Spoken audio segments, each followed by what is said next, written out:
and side gardens, and plants were placed in all the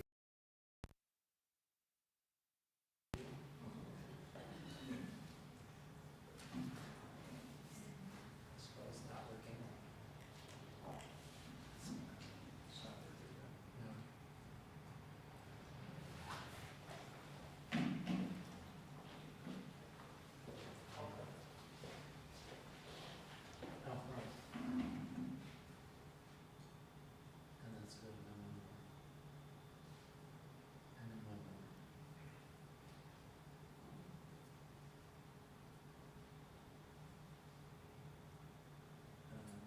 For the first 2 years, the gardens were acceptable. So,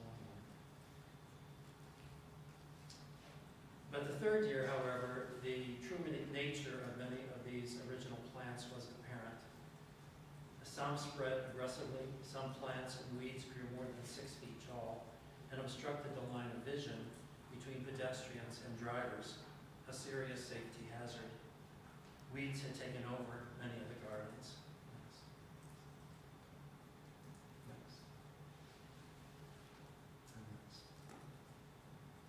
In short, the gardens had become an embarrassing distraction and a liability. There were complaints to the mayor. An Olean resident, Mary Droney, approached Mayor Ayala about how to best correct the problem. There was agreement that a committee was needed to manage the gardens. In 2017, Mayor Ayala created the Olean Beautification Committee. The first members were Mary, her sister Joey Enright, and her neighbor, Pat Driscoll. Mr. Driscoll is not here, but if Mary and Joey would stand as the original members of our committee, please.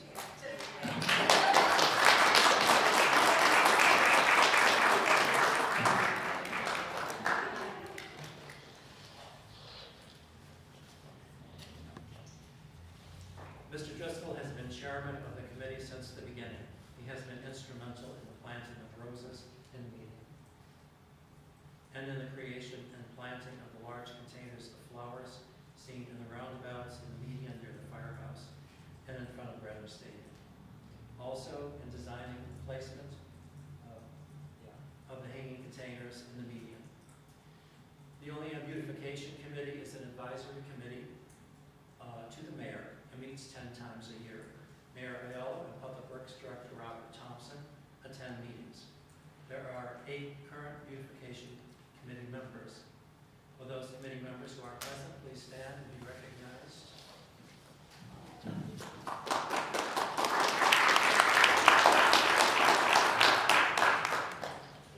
The work in caring for the gardens was overwhelming and additional help was needed. Members of the community came forward to volunteer their service. Some volunteers offered to work wherever needed. Others had taken on the added responsibility of caring for a garden year-round. Some have taken on more than one garden, and 2 volunteers have assumed responsibility for 5 gardens, an entire city block. These volunteers freely offer their time and energy, and in a very generous way, have given back to the community. Will those volunteers who are here please stand and be recognized?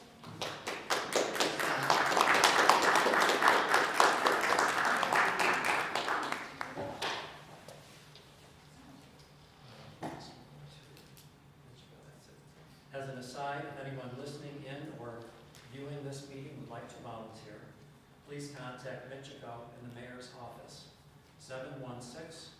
716-376-5615. No gardening experience is necessary to volunteer. The city also helps in many ways in the purchase of annual flowers for gardens and containers. Streets Division lays down mulch and helps with heavy work when needed. Water Division assists with the containers and ensures proper drainage in the rain gardens. Parks Division helps with watering. But important help arrived when the city hired part-time employee Andrea Servo. Andrea can be seen working in the gardens in all types of weather. His help has proven invaluable. Andrea, would you please stand?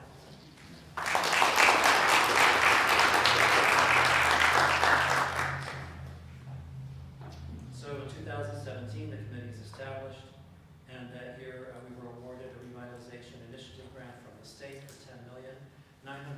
was earmarked for the North Union Streetscape project. During the ensuing year or two, the committee was involved with which plants should be removed and which should be kept in the gardens. And we compiled a list of desirable plants for the North Union Streetscape project. Meanwhile, in 20 and 21, the Main Street reconstruction, apart from the bridge to the Main Union roundabout, added 2 additional gardens. Next. So we spent 3 years, the last 3 years have been involved in removing unwanted plants, shrubs, and weeds to make way for the new plant material. By last year, the North Union Streetscape project was largely completed. Sidewalk replacement, the new plaza in front of the municipal building, fire pits, improved lighting, and the permanent installation of over 200 shrubs and 1,000 perennials. In the fall, last October, 3,500 spring blooming bulbs were planted. These were crocus, tulips, and daffodils. The gardens are rather barren now, but as you drive down the street, imagine how they will appear in 2 months. There will be color in the gardens from mid-March into midwinter. First, spring blooming bulbs, followed by annuals, perennials, and shrubs through the summer into the fall. There will be brilliant fall foliage, followed by brightly colored berries, which go on into the winter months. That's it. There are upcoming walkable Olean projects. The one that will be completed this year is the East State Street Improvement Project, and there will be 8 new gardens in that. Following that, there will be South Union and West State improvements. All of these projects add more green space, meaning trees, medians, mowing. Next. This is the equation that we are trying to solve. New green space plus new gardens equals increased maintenance. Next. The committee's goal is to keep the gardens weed-free and well-tended. Our vision is that the gardens will become a destination point. We want to create gardens with year-round beauty, which will attract visitors, create calm, and be an integral part of a vibrant downtown. The downtown reflects the spirit of the city. It is often the first impression for a visitor.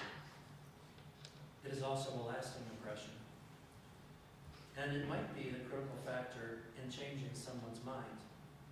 In this new day of working remotely, how many of our children who have moved away might rethink their decision? A beautiful, thriving, and historic downtown could be the critical factor in convincing someone or some business to relocate. A friend who has traveled the world said of Olean, "I have never seen a downtown with so many flowers. I love it." Last October, a speaker at the dedication of the plaza in front of this building said, "Olean is the garden city." That has a good sound to it. We work very hard to maintain our gardens, but even with committee members and a small army of dedicated volunteers, even with the help of Andrea and the city departments, we are unable to properly maintain the gardens. A recommendation: we therefore recommend respectfully but strongly to the Common Council that the city create a new administrative division, perhaps it could be called Grounds and Landscape, to oversee and have primary responsibility for green space and gardens throughout the downtown area. Ideally, this new division would include a supervisor who's experienced in gardening, technique, and horticulture, plus a full-time assistant. For our part, the committee would assist in vetting the candidates and work closely with the new division. We would provide a 3-year revolving care plan for each garden and be available for advice and guidance. We understand that the city has financial constraints, but we firmly believe that the value and benefit of these green spaces have been vastly underestimated. That concludes the garden update. Thank you for this time and your attention. I'd be happy to answer any questions.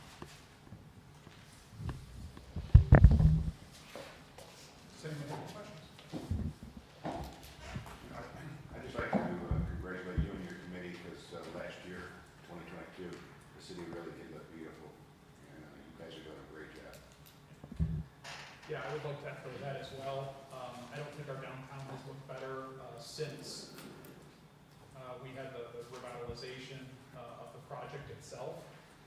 What this entire group of volunteers has done is transformational, and we really appreciate it.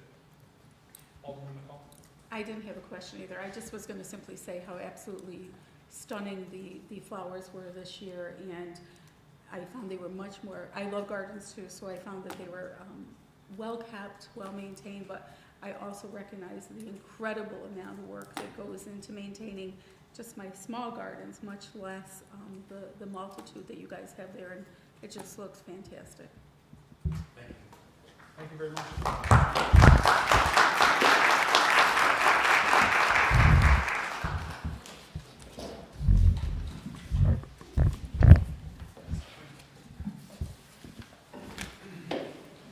All right, so next up, we have a presentation, or a discussion, I should say, on Great Lakes cheese.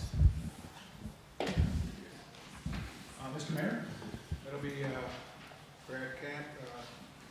Well, let me preface it. Back a while ago, if you remember, we had Great Lakes Cheese come in and talk to us about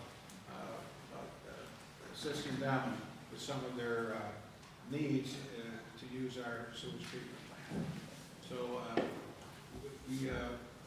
we had a real concern about the trucks that would be driving on our residential streets. So Brad has come up with a way that we can accommodate them, make a couple of dollars, and keep the trucks off our residential streets. So Brad, you want to go from there? Yeah, so Alderman Crawford passed out a piece of paper for you, so some data on kind of what we're looking at here. It would be roughly 6,000 gallon tankers coming into the Buffalo Street parking ride. Well, what was to be a parking ride is the parking lot for the stormwater pumping station on Buffalo Street there. So that would keep the trucks off of the city residential roads. They would be able to pull into there off of the expressway, offload the 6,000 gallons by gravity, and then from that site is all gravity to the treatment plant, so we wouldn't incur any pumping costs or anything like that. We would ask them to put in a gate, so it would be a secure site. We would oversee each load that they would bring there. I put some mileage in there. It's 22 miles from Franklinville, the site of Franklinville. So everybody's familiar with that Great Lakes Cheese site in Franklinville. So it is a cost savings for them to bring it to Olean, as opposed to say Jamestown, which is 52 miles from them, or Buffalo, which is 55 miles from them. We all know fuel costs is pretty expensive, so the shorter distance is going to be more appealing to them. We would do some trial runs to see how well we can accept that. We might start with 6,000 gallons, see how that does, and then ramp that up from there. Obviously, we'll have to let DEC know that we plan on taking this waste. I don't think there'll be any permitting issues or anything like that. It's just a courtesy. I don't see any treatment issues with it. We don't remove the salt, but we're able to treat it the best that we can and then discharge it to the river well within permit limits, I would assume. Obviously, we would have to run that through the trials. Right now, we do take similar waste, well, not similar waste, but we do take hauled waste by tanker from the county, from the Farwell site now at the treatment plant, but that is not as frequent as this would be. That is maybe once a week, something like that. So this, I'm assuming they would bring us as much as we're willing to take. And you can see from the sheet here, if we were to charge what we charge the county, which I would assume we wouldn't, it would be something higher than that. You could look at annual revenues from 16 to roughly 80,000, just based on the 5 cents a gallon. And Great Lakes Cheese representatives have been in contact with me for probably a year or so now, and they would like the opportunity to come to one of the council meetings and discuss and answer any questions that now, based on what you see here, is there any questions that I can answer? Alderman Robinson? Thank you. I have three questions. One, you just mentioned we do or don't charge the county. I missed that part. Yes, I We believe we do charge the county. How much do we charge the county? 5 cents a gallon. 5 cents a gallon?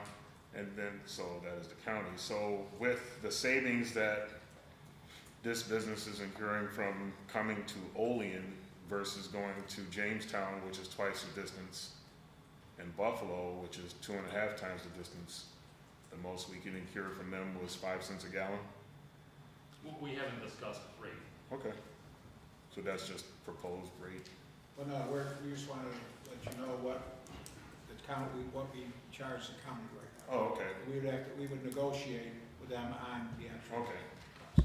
And then the other question was, I remember the conversation when we had this, I mean, I was full go, but there was talks again about the road usage. And there was also talk on putting the brine water through our waste treatment system. Mm-hmm. Is that changed?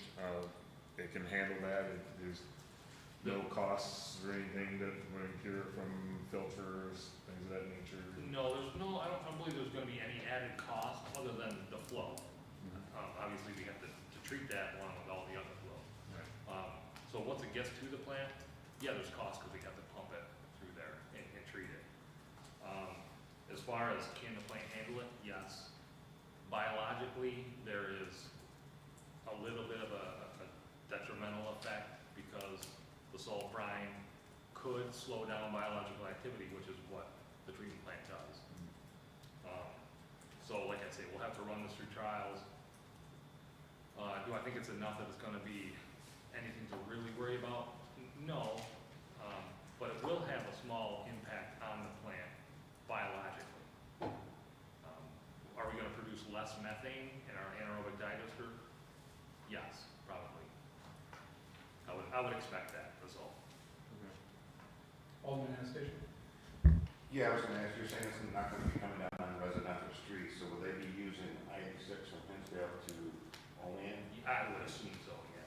Yeah. And then I guess my next question is, it's right there at the intersection of where Fall Road is, down in North Olean, and there's a lot of kids in that area, and if there's a potential spill, will this be causing any harm to any of the children that might be playing in the area or getting in touch with this water?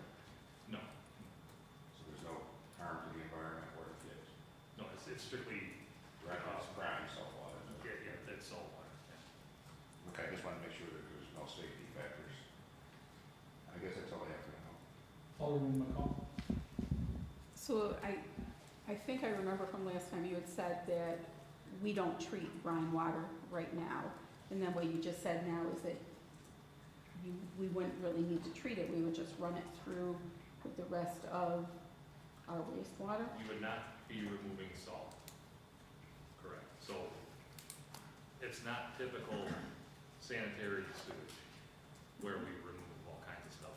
Well, we don't remove salt. So nowhere that this company takes this brine water are they going to remove the salt.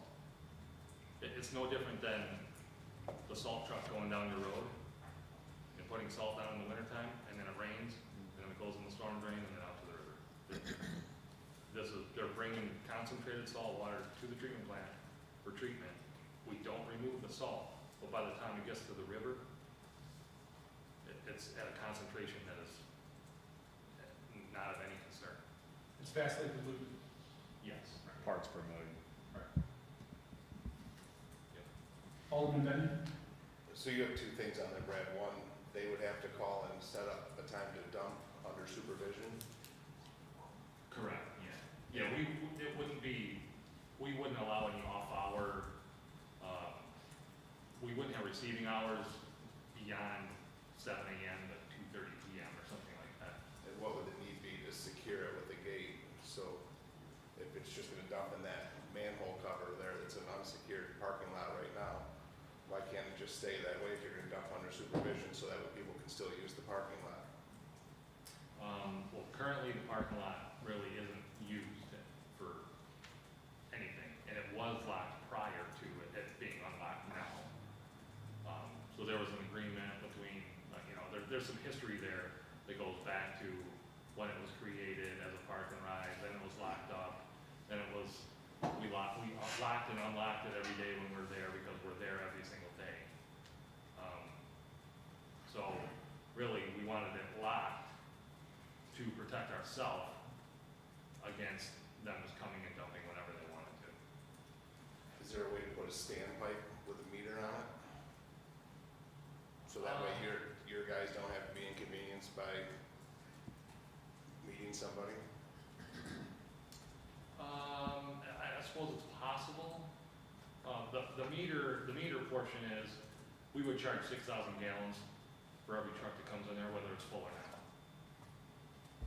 You know, if they wanna bring a truck with 5,000 gallons in it, that's fine, but we're gonna charge for a full truck every time they come in. Okay. And with the fuel prices the way they are, I'm sure they're not gonna send a truck that has any empty space in it. There was back years ago, I believe it was under Mayor Carucci's administration, that was put in, and the intent wasn't for be a park and ride. And the neighbors didn't like that idea, so there was an agreement made with the city and the neighborhood that it would not be used for a parking lot. So, Any other questions? I just have one, probably a stupid question, but I'll ask it anyways. Since it's just brine and salt water, and it's in the state DOT, across the state uses brine on their roads, wouldn't it be beneficial for this cheese company to maybe sell it or give it to the state so they could reuse it on their roads?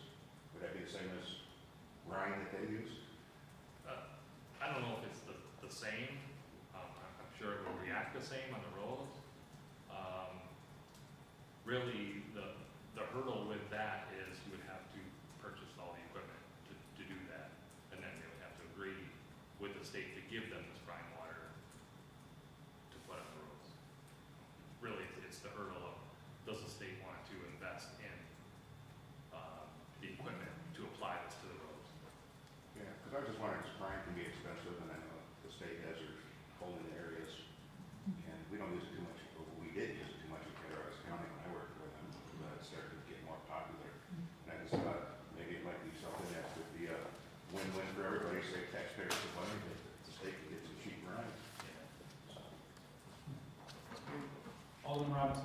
I just want to piggyback on that for a second, because I remember seeing an email where that was brought up. So, I mean, if it's coming, when you do the math, if they're coming down 5 days a week for an entire year, you figure there's your delivery. Why doesn't the city invest in something like that and use that instead of buying salt? It's free. It's coming down here to throw down the drain. Why don't we take? You rid of rushes your car faster. Is that why? Because of the rushing car faster? my understanding is that they use that to, they even talked about, one time we talked about beet juice. Okay, and that's used just to pre-treat the roads. And then you still use salt now when you need to, so. Yeah, but when you put brine down, you have to go down like within an hour afterwards to make sure there's salt on it, so that the brine doesn't freeze. Okay. So So that storage is is probably an issue, and the other issue too is, I don't know the communities that they use the brine in. Here we have separate sewers, we have storm sewers and sanitary sewers. That may play a factor, because having separate sewers, whatever you put on the road is going directly to the river and treated. Okay. Yep, that explains. Any other questions? Okay. Good conversation. Oh. Okay. All right. Good to go. Yeah, so just let us know what comes next. You'll have to decide if you want a representative from Great Lakes Cheese to come and speak, or whether you just want to try to move ahead and let them know that we're willing to entertain. I would entertain a visit, especially if it brings some like cheeseburgers or something. I think that's acceptable, isn't it? Phil? Extra sharp, please. I don't know if you're making cheese yet out there. Oh. That's private. But, As long as it's not over $75. that's what I was asking, what's the threshold? 75. All right, but, yeah, I think that would be a great next step. Have them here. Yeah, Okay. do we agree? Do we think, Bill? And You want them for next committee meeting, if they can get here? if they can get here. Yeah, Sure. yeah. I'll contact them tomorrow and next meeting is next Tuesday, that might be too soon. So maybe after that, we can get them here. Yeah, okay. We're flexible. I'll get with them anyway. Yeah, it would be great to hear what they're, and I guess, I mean, without, I know initial testing is good, the testing is gonna what ultimately determines how much we can accept. Correct. Right? So my understanding is they have an unlimited amount potentially. It seems that way based on the talks, yeah. And, you know, I mean, obviously we would just start off with maybe one truck a day or whatever. Right, like, See how the, I would run one truck for the week, maybe 2 weeks later, okay, so then it's one truck that day, and then the next day hit it again, see how okay, it- right. Yeah. Are they able to test that with what they have in Cuba now, so that way before they're up and running, you can have these tests done, so that way they're not trying to be up and running and trying to run tests and not have a solid place to dump? Well, what they would bring us would be from another site, because the Franklinville site isn't up and running. So I don't know whether they would bring it from. That's what I was wondering, like maybe from the Cuba site to do these tests that you wanna do, so when they open Franklinville, the testing's done and you can just know if it'll Right, work. yeah, that would be the goal. Yeah. Yeah. So I don't know whether, I mean, they offered to bring it from Watertown, Whatever. because that closely matches what they're doing here in Franklinville. 'Cause I guess Franklinville site and Cuba's site is Different. different enough that I don't think feel comfortable. Might be apples and oranges. Yeah, I think that'd be great. Okay. Thanks, Brett. Good opportunity. Anything else for this? All right, so, next up, we have a police contract, matter. So I'm gonna make a motion to enter executive session to discuss collective negotiations pursuant to Article 14 of the Civil Service Law. Could I get a second, please? Second. Second by Alderman Anastasia, all in favor? Aye, opposed, motion carried.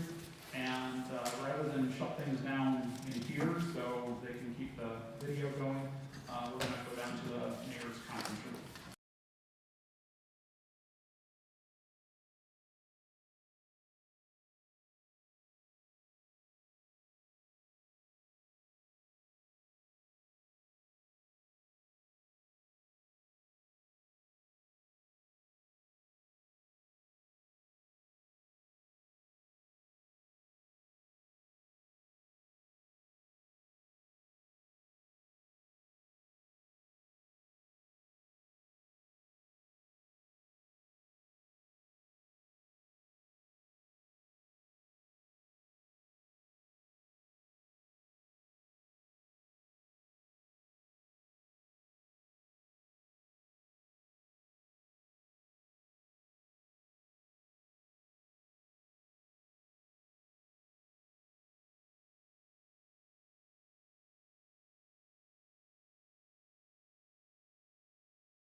That's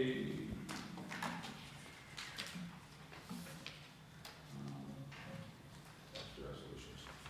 So that'll be added to the regular meeting. Yes. Okay. So now we have not on our agenda, the Bridge New York grant application for culvert replacement. Director Thompson.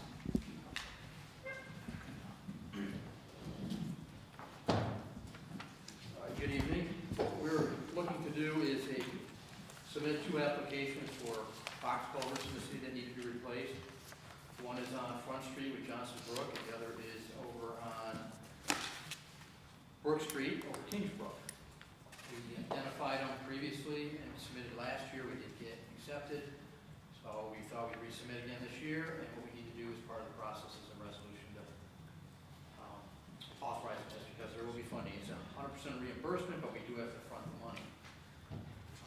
Adjusted the estimate from what we had previously submitted using the consumer price index, and when we think this will finally go through, we're looking at, right now, say a total of $2.2 million to do these, which is reimbursable. What I don't have in there that Brad's made me aware of is we do have a sewer and water line that cross through the middle of the culvert right in the stream, and they are a frequent cause of hang-ups, and there's a potential damage to sewage creek and everything. So I've got to factor that in. There'll be an additional cost here to correct those or encase them. And that additional cost, would that be something the city incurs, or you could have put into I'm this going to grant? put it into this grant. I see. So I've got to come up with some number here by Friday for it. Well, we'll come up with something. In all honesty, when we start working on it, I'm sure DC's probably tells me we have to do it. Okay. So I say 2.2, but it could be higher, it could be 2.5. I just don't have that right now, but I will in the next day or 2. So this was not on the agenda. We don't need a formal resolution tonight, but you are looking for verbal authorization for us to apply for this. Yes, sir. Okay. Are there any comments or questions? All right. Verbally, I support it. Everyone, Sounds good. All right. or in support? Okay, anyone opposed? All right, so, Director Thompson, we verbally, would give you our go-ahead on applying for those culvert replacement grants. And we can, once you get the numbers formalized, Tiffany, we can add that to an actual resolution in 2 weeks. Okay, Does that work? that works fine. Thank you. Okay, thank you. All right, seeing nothing else for, committee of the whole, I'll make a motion to adjourn. Could I get a second? Second. Second by Alderman McCall. All in favor? Aye. Opposed? Motion carried. Next up, I'll call to order the regular meeting of the Common Council for Tuesday, January 10th. Will the clerk please call the attendance roll? Alderman Benyon. Here. Alderman Panis. Alderwoman Forney. Here. Alderwoman McCall. Here. Alderman Robinson. Here. Alderman Anastasia. Here. And President Crawford. Here. Please rise for the invocation.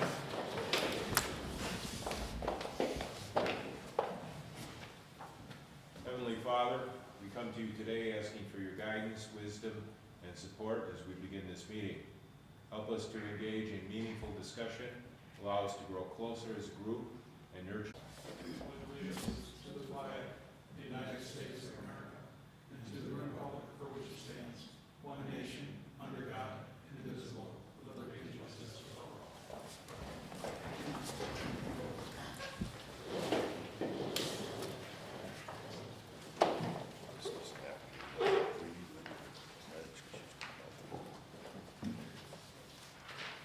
I don't think everyone should say it at the same time.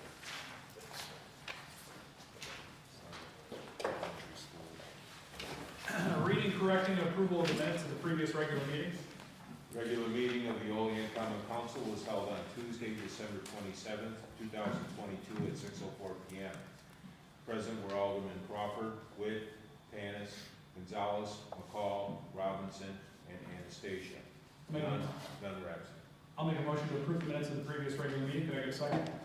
Second. Second by Alderman Robinson. All in favor? Aye. Opposed? Motion carried. Committee reports and unfinished council business. None. Communications from the mayor. I just have one.